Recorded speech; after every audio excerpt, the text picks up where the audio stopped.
শেখ হাসিনা যতদিন আছে খাইতে হইবে, পারলে বাংলায় থাকেন, না বা থাকলে বাংলা থেকে চলে যান। এই ডিমের ডজন কিনছি আমি, যে হইলে মনে কর তোমার কথা কইতে পারো 135 টাকা ডজন, মানে 12 পিস। এখন আচ্ছা, আর সেই ডিমের এখন ডজন আছে কত? 12 পিস 180 টাকা চাইতেছো। তার মানে হাঁসের ডিম বিক্রি করে মনে করো দেখা যায় তোমার 70 টাকা। না এটা কি আমার লাগে জুলুম করা হয়? না আমাকে জুলুম করে না, মজা করে, এটা ক্লিয়ার। দেশের মানুষ মরে যাইতেছে, তুই বোঝো এই রাখালি এই ডিম যদি কিনা লাগে 65 টাকা। শেখ হাসিনা যতদিন আছে খাইতে হইবে, পারলে বাংলায় থাকেন, না বা থাকলে বাংলা থেকে চলে যান। এই ডিম যদি আমার 65 টাকা হালি কিনতে হয়, হ্যাঁ খাইবে কি মানুষ? কন কিছু আছে কর?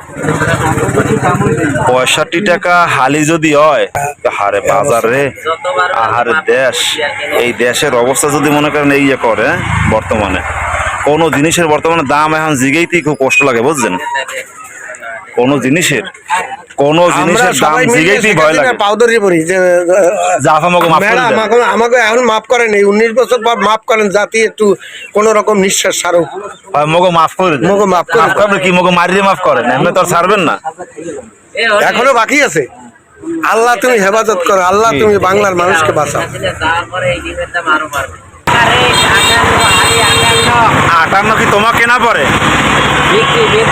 58 আমাকে কেনা 56 টাকা 20 পয়সা। তা তো 58 বিক্রি করা লাগে, এটা তো দোষের কিছু না। কি কর? 13 টাকা 30 পয়সা। ঠিক আছে।